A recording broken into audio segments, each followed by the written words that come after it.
Mali News jabaran la jabako amunu sagole do ona shu anikli oni nyangma be jumae utikalo kile duru samba fla ani mugan fla kuna foni folo doko ngelen konnana Mali sura suye bamaga chita annani de faka Mali korean fa ani chamancha fa fe nambore no amitaka la Guinée kunu la Guinée conseil de ministre keneka Mali ministre duru de kumeno kuna foni wala le amno di oma anga flashen fu konnana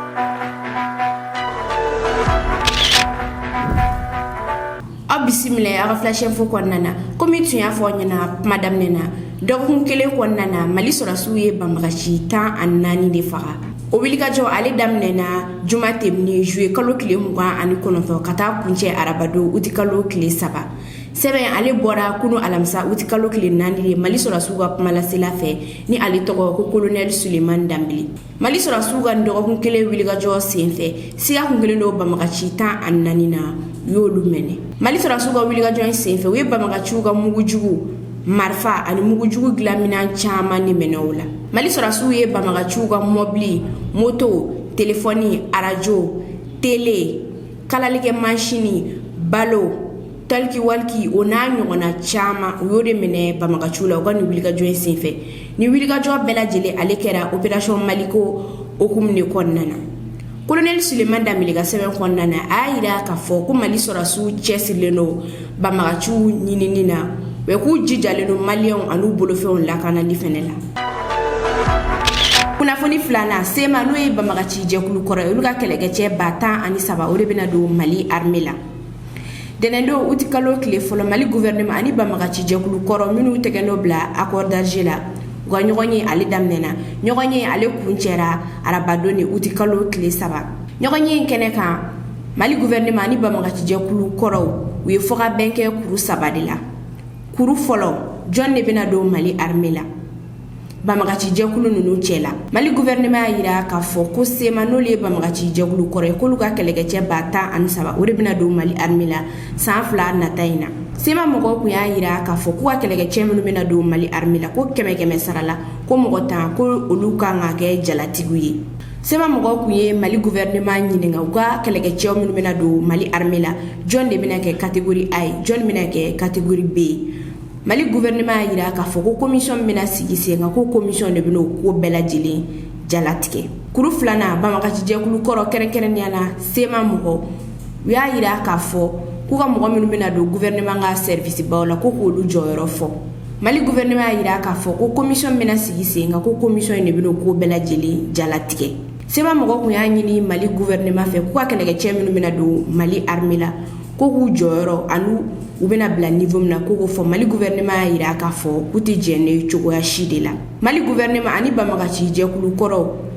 ayira la ka fo kubina commission do sigise nga we sigiga fo ubena to uni nyonche kuru sabana obe Mali constitution yele malika Mali gouvernement sema mogo nyiringa ufela la koina sema mogo ya yira ka fo kubo ko bela jirento Mali gouvernement bulunga kunu mogo be kuna fondo la kulu be no uka bladela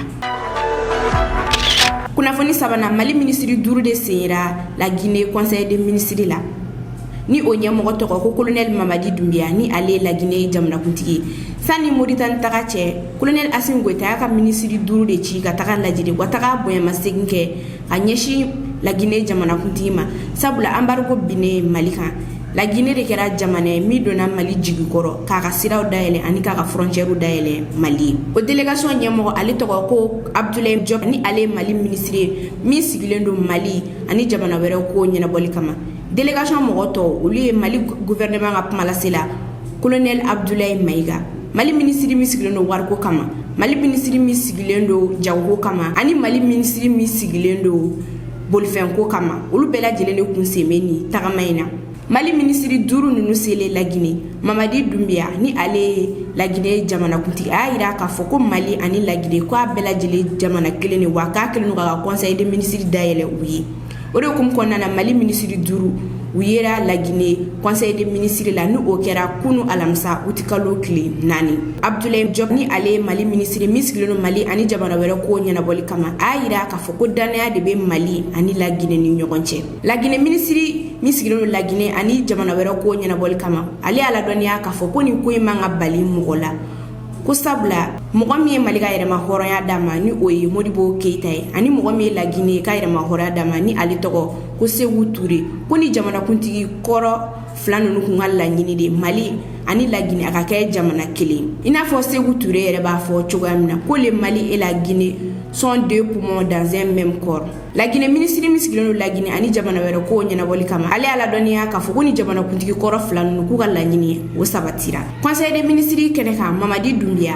ale y'a ladɔnniya k'a fɔ ko siraw bɛna dilan Mali ani La Guinée ni ɲɔgɔn cɛ ko yaasa La Guinée port a ka kɛ i n'a fɔ o bɛ Mali kɔnɔna na wa ko tɛrɛnboli sira o bɛna kɛ ni jamana fila ni ɲɔgɔn cɛ. La Guinée jamanakuntigi a y'a ɲini Mali ministre min sigilen don wariko kama min sigilen don jagoko kama ani min sigilen don bolifɛn kama k'u jija téléphone ci o kana kɔtigɛ ani u tɔɲɔgɔn minnu bɛ La Guinée ko yaasa ni laɲini ninnu bɛɛ lajɛlen bɛ se ka sabati cogoya min na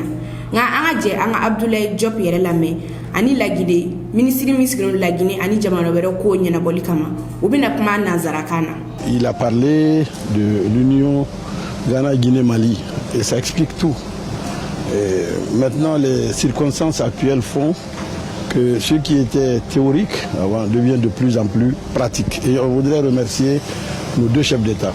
pour leur initiative. Et surtout, comme il l'a dit tout à l'heure, cette initiative lumineuse du président de la transition guinéenne qui a dit mais pourquoi pas un conseil des ministres ensemble. Et aujourd'hui, nous nous sommes sentis au Mali et les Maliens se sont sentis vraiment en Guinée. Donc je pense qu'on est dans la traduction concrète maintenant de tous les vœux que nos pères fondateurs ont eu pour que ces pays se donnent la main et surtout ces deux pays se donnent la main. Nous sommes ici porteurs d'un message de son Excellence le président Assimi Goïta, chef de l'État malien, qui nous a dépêché auprès de son frère, le colonel, son Excellence le colonel Mamadi Doumbouya, président de la transition, chef de l'État, chef suprême des armées de la Guinée, d'abord pour exprimer un message de gratitude, de profonde gratitude du président malien, du gouvernement, mais aussi de l'ensemble du peuple malien, à l'endroit du président de la République de Guinée, du gouvernement et du peuple guinéen pour la solidarité infaillible dont le Mali a bénéficié suite aux sanctions inhumaines, illégales, injustes et illégitimes qui ont été imposées par la CEDEAO à notre pays et que la Guinée ait fait preuve d'une solidarité remarquable à notre âme. Kunnafoni nana INTM n'o ye Mali baarakɛlaw ka syndicat jɛkuluba ye olu ye tabali gosi kunu u ye sɛbɛn ci Mali ministre min sigilen don baarako ani fonction publique ma sɛbɛn kɔnɔna na u y'a yira k'a fɔ k'a bɛ ka Mali sariyaw sɔsɔ wa k'a ka ko o ni Malikura tagabolo o tɛ bɛn cogoya si de la yuruguyurugu ka baara di mɔgɔ ma ka sɔrɔ a n'a man kan walima ka mɔgɔ bila yɔrɔ la ka sɔrɔ a dɔnniya t'a tigi la ka baara dilan ka di mɔgɔ ma o de bɛ ka kɛ Malikura tagabolo ye INTM mɔgɔ ka sɛbɛn de don o sɛbɛn n'o cira Mali ministre min sigilen don baarako kama INTM mɔgɔ y'a yira k'a fɔ ko Mali ministre min sigilen don baarako kama a ye sariya kura fila ta ko sariya minnu tɛ bɛn cogo si de la Malikura tagabolo kɔnɔna na sariya fɔlɔ ale taara février kalo tile 22 san 2022 tɛmɛnen na o sariya in na u ye mɔgɔ dɔw ta k'u kɛ fonctionnaire ye ka sɔrɔ contratu ni gouvernement ni ɲɔgɔn cɛ o mɔgɔ ninnu bɛ taga cours di sanfɛ kalanso la wa sanfɛ kalanso mɔgɔw de b'u sara fɛnɛ INTM mɔgɔ y'a ladɔnniya k'a fɔ ko ministre min sigilen don baarako kama k'a nalen k'a ye mɔgɔ ninnu ta k'u kɛ fonctionnaire ye a ma da o dɔrɔn ma a y'u ta k'u kɛ inspecteur des finances ani administrateur civil de fɛnɛ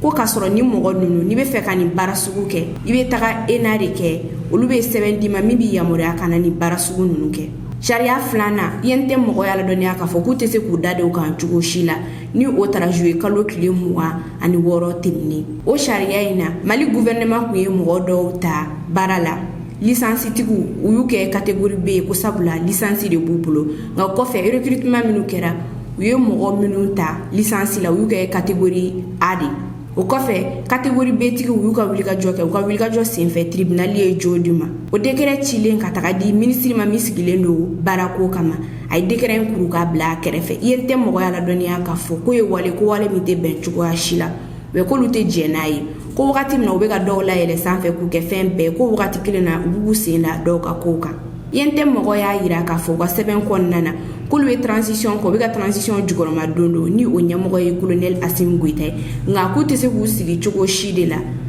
ko wale sugu dɔw ka kɛ jamana kɔnɔna na ko olu tɛ kuma i ye tɛ mɔgɔ y'a yira k'a fɔ ko minisiri min sigilen don baarako kama k'u bɛ nin uti kalo in de di a ma a kelen don ka sariya kura 2 minnu ta ni o ye ka baara di mɔgɔ ma mɔgɔ minnu n'a ma kan ani fɛnɛ a kelen don k'a sen da dɔw ka kategoriya kan minnu kan ka kɛ kategori A ye ka sɔrɔ kelen don kategori B de ko ni kalo in sara ka sɔrɔ o ko ma ɲɛnabɔ ka a bɛ kɛ baaraw ye don n'a nataw la. Kunnafoni duruna Air Côte d'Ivoire pankulu dɔ balana Congo bi sɔgɔmada in na o balana mɔgɔ min fɛ ale tɔgɔ ko Umar Jawara ale ye commerçant wanɛ malien don nka sigiyɔrɔ bɛnnen don Congo. Umar Jawara ale ka juru de bɛ Côte d'Ivoire gouvernement na CEDEAO kiritigɛ bulonba ye kiri tigɛlen a dajara Umar Jawara a yirala k'a fɔ k'a yamaruyalen don ko k'a tɛgɛ da Côte d'Ivoire gouvernement bolofɛnw kan ko yaasa k'a ka juru sara komi aw bɛɛ lajɛlen b'a kalama salo Air Côte d'Ivoire pankulu dɔ fɛnɛ banana Mali kɔnɔna na ni affaire kelen in na bi sɔgɔmada in na Congo ye Air Côte d'Ivoire pankulu dɔ balan ni min kɔni bɔra nin ko in na an n'o da aw tulo kan an ka donna nata flash info kɔnɔna na. Kunnafoni wɔrɔna colonel Assimi Goïta ye Mali ka lasigiden 2 bilasira kelen ale bɛna taga Senegal dɔ in ale bɛ taga Qatar o bilasirali ale kɛra kunu alamisa uti kalo tile 4 kuluba n'o ye colonel Assimi Goïta yɛrɛ jabala ye o kɛnɛ kan Mali jamanakuntigi a ye ladilikan caman de di Mali ka lasigidenw ma Mali ka lasigiden kura min bɛna taga Senegal ale tɔgɔ de ko Mohamed El Mokhtar Mali ka lasigiden kura min bɛna taga Qatar ale tɔgɔ de ko Amadou Deme nka sano cɛ Amadou Deme ale kun ye Mali ka lasigiden de Guinée équatoriale nka an ka jɛ an ka Mali ka lasigiden kura 2 ninnu lamɛn u bɛna kuma nanzarakan na. Rencontre et autour c'est pour définir les cadres dans lesquels je dois évoluer. Tout ambassadeur est l'envoyé d'un chef d'État à un autre chef d'État. Et on a besoin de conseils, on a besoin d'instructions, on a besoin de tout ce qu'on peut avoir comme élément qui nous permet de mener à bien notre mission. Le Sénégal est très important aujourd'hui pour le Mali. C'est notre port principal. Donc il y a une action à mener de tous les jours là-bas. C'est sur le plan des transports, en termes de transport, en termes de commerce. Récemment, j'ai vu la chambre de commerce qui était à Dakar. La reprise est faite. C'est à nous de consolider et d'améliorer la situation qui se trouve encore là-bas. Et c'est un peuple frère en plus. Le Qatar est un pays extrêmement important du point de vue des relations internationales. Mais aussi également, le Qatar est un pays qui est un grand ami du Mali. Vous avez suivi il n'y a pas très longtemps le ballet diplomatique que nous avons eu auprès du Qatar, notamment le ministre des Affaires étrangères y était et le Premier ministre également y était. Et vous avez également suivi qu'ils ont ouvert un certain nombre de chantiers de coopération. Donc, par rapport à cela, le président m'a